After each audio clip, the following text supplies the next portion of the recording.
Bonjour, j'espère que vous allez bien. Aujourd'hui, je souhaite faire une vidéo sur l'expression des émotions, qui fait suite à ma vidéo sur la colère chez le HP qui a été mal interprétée, mal compris, qui m'a valu un commentaire empli de colère, c'est bien le mot. Je pense que bien que nous ne percevons pas tous la même chose de la même manière selon où est-ce que l'on est dans l'évolution de chacun, et je conçois que parfois on peut ressentir les blessures tellement vives que bien souvent on perçoit les choses avec les filtres justement de ces blessures-là, non encore traitées. Cependant, je tiens à dire que je ne prône pas sur ma chaîne de rester impassible face à une injustice, face à des abus. Je ne prône pas non plus la non-expression des émotions. Ce n'est pas vraiment dans ma façon de penser. Certes, mes propos peuvent souvent être mal interprétés, mais ce n'est pas le cas. Bien au contraire. Je suis la première personne à aider mes coachés à s'affirmer, à savoir dire non face aux abus, à oser exprimer leur colère, leurs émotions. Et je les aide à travers diverses techniques à les extérioriser. Cependant, je ne prône pas l'expression des émotions de façon à avoir un regret par la suite, c'est-à-dire à être dans la réaction sans penser aux conséquences sur soi, être dans la violence, etc.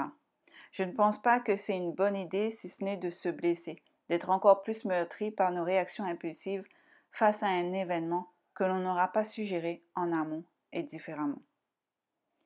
Exprimer ses émotions, c'est génial, et au contraire, moi qui suis une grande empathe, hypersensible, je suis parfois en excès des expressions justement par rapport à mes émotions.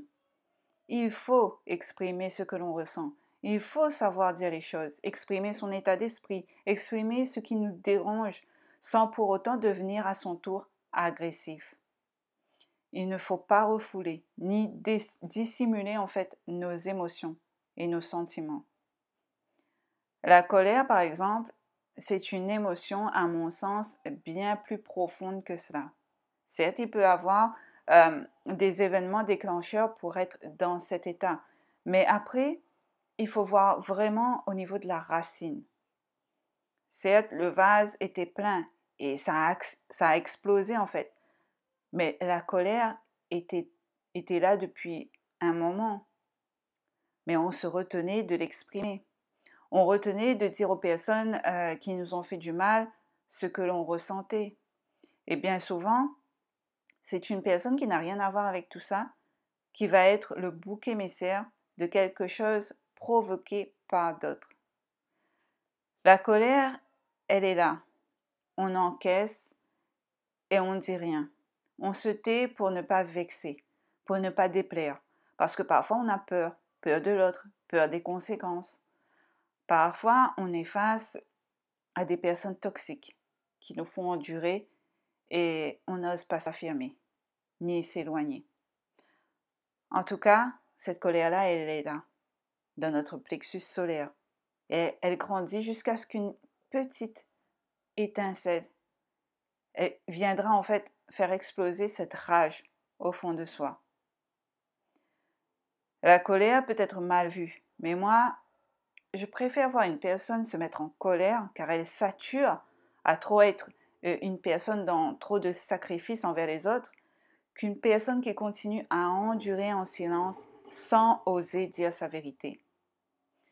Après, il est mieux de ne pas laisser le champagne exploser. Il vaut mieux dire les choses à l'instant T où ça arrive dans les meilleurs des cas et ne pas se laisser faire. Après, le fait de refouler nos émotions peut à long terme nous rendre malades. On peut avoir de l'eczéma, de l'urticaire, avoir des maladies encore plus graves si on n'y prend pas garde. Après aussi, on peut écrire dans un cahier ce que l'on ressent. On peut exprimer à travers l'art. On peut dire à une personne bienveillante et à l'écoute ce que l'on a sur le cœur. Avec les personnes toxiques, les manipulateurs, voire les pervers narcissiques, cela prend du temps à s'affirmer et à s'extraire et aussi à s'éloigner de telles relations, surtout quand ça perdure depuis assez longtemps. Mais il ne faut pas hésiter à se faire accompagner. Voilà, c'était, on va dire, un petit éclaircissement par rapport à ma vidéo sur la colère. Après, je pense que tout est juste et que ça me permet en fait de mieux m'exprimer à ce sujet car bien souvent, mes pensées fusent plus vite que n'arrivent les mots en fait. Et je peux comprendre que parfois ce n'est pas clair pour certains. En tout cas, merci à vous pour vos commentaires. Ça me permet d'avancer à vos côtés. Je vous envoie plein d'énergie positive. À très vite pour une prochaine vidéo. Et n'hésitez pas à liker, à vous abonner afin d'aider ma chaîne à évoluer. Prenez soin de vous. À bientôt.